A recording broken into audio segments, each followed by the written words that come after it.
अमित शाह जी ने अपने बेटे जय शाह को किसी रेल की पटरी से उठाया है। ये देश के प्रधानमंत्री जब परिवारवाद की बात करते हैं, क्या देश के प्रधानमंत्री अपनी पार्टी के नेताओं को भूल जाते हैं? ये तस्वीर है हमारे देश के गृह मंत्री अमित शाह और उनके बेटे जय शाह की, जो कि ना तो बजरंग दल में है, ना किसी हिंदू सेना में है, ना आरएसएस में है, ना विश्व हिंदू परिषद में है। इनके बेटे जो हैं वो हैं आपके बीसीसीआई के अंदर।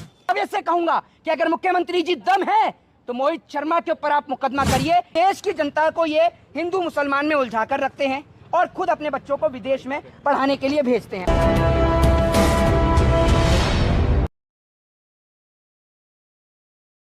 देखिए, मैं आपको एक बात बता दूं, जब देश के प्रधानमंत्री जी परिवारवाद के ऊपर चर्चा करते हैं ना, तो मुझे ऐसा लगता है कि देश के गृह मंत्री जी ने, अमित शाह जी ने अपने बेटे जय शाह को किसी रेल की पटरी से उठाया है। ये शब्द मुझे बोलने नहीं चाहिए, लेकिन देश के प्रधानमंत्री जब परिवारवाद की बात करते हैं, क्या देश के प्रधानमंत्री अपनी पार्टी के नेताओं को भूल जाते हैं?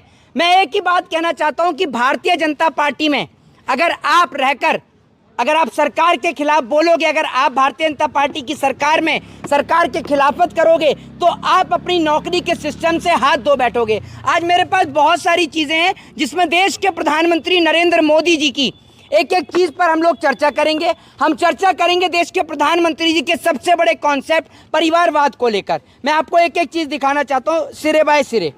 ये तस्वीर है हमारे देश के गृह मंत्री अमित शाह और उनके बेटे जय शाह की, जो कि ना तो बजरंग दल में है, ना किसी हिंदू सेना में है, ना आरएसएस में है, ना विश्व हिंदू परिषद में है। इनके बेटे जो हैं वो हैं आपके बीसीसीआई के अंदर।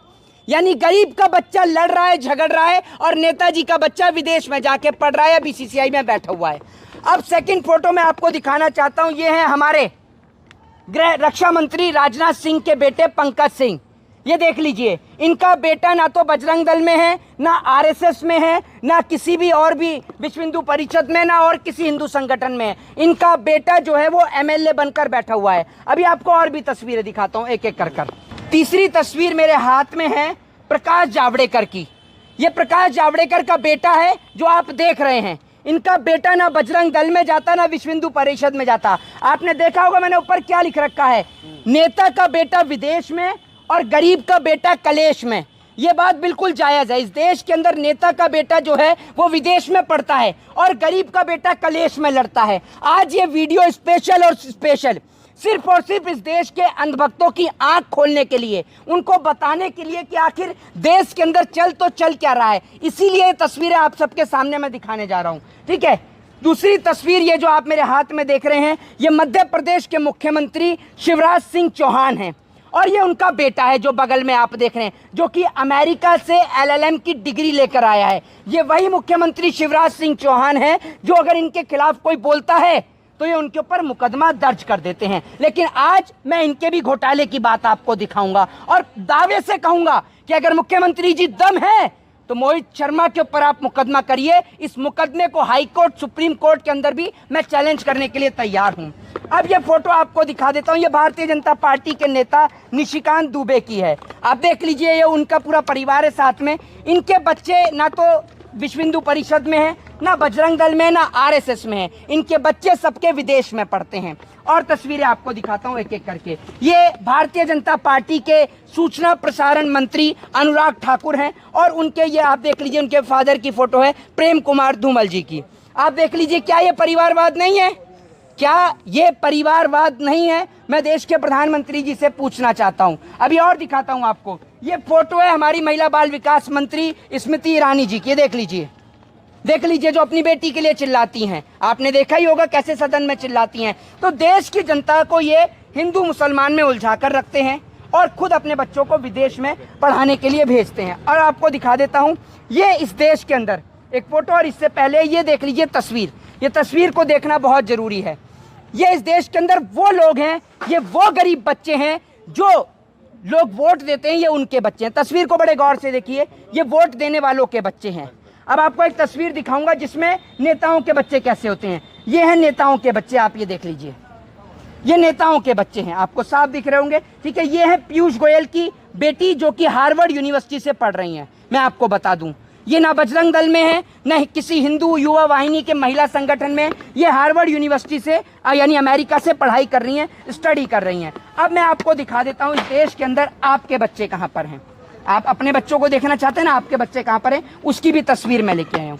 ये आपके बच्चे हाथ में झंडा उठाते हुए जय श्री राम हिंदू राष्ट्र के नाम पर, और आपको इससे पहले नेताओं के बच्चे मैं दिखाई चुका हूं। अब बात करेंगे देश के प्रधानमंत्री जी के घोटाले की।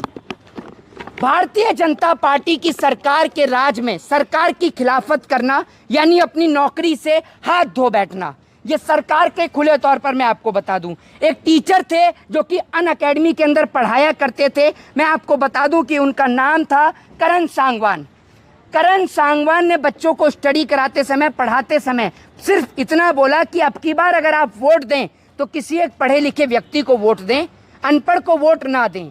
बस इसी के चलते करण सांगवान को अनअकैडमी ने नौकरी से बाहर निकाल दिया। ये कहते हुए बाहर निकाल दिया कि उन्होंने भारतीय जनता पार्टी के खिलाफ बोला, यानी मोदी सरकार के खिलाफ बोला है। इससे पहले नेहा सिंह राठौर, आपने देखा उनके गाने से सरकार इतनी तिलमिला उठी कि नेहा सिंह राठौर के जो हस्बैंड है उनको नौकरी से निकाल दिया गया। फिर आपको याद होगा स्मृति ईरानी जी कैसे एक पत्रकार को धमकाती हैं कि तुम्हारे आका से बात करेंगे, वो भी आप सभी लोगों ने वीडियो देखी होगी। इसके बाद आपको याद होगा कि मोदी सरकार के राज में जब एक टमाटर वाला, जब टमाटर के दाम महंगे हो जाते हैं तो टमाटर के पास सिक्योरिटी लगा देता है, बाउंसर लगा देता है, तो मोदी सरकार, योगी सरकार उसको उठाकर जेल में बंद कर देती है और उसके ऊपर मुकदमा लगा देती है। आपको याद होगा नूह हिंसा के अंदर जब हाई कोर्ट ने सरकार के बुलडोजर के ऊपर रोक लगाई तो पूरी हाई कोर्ट की बेंच ही बदल दी गई।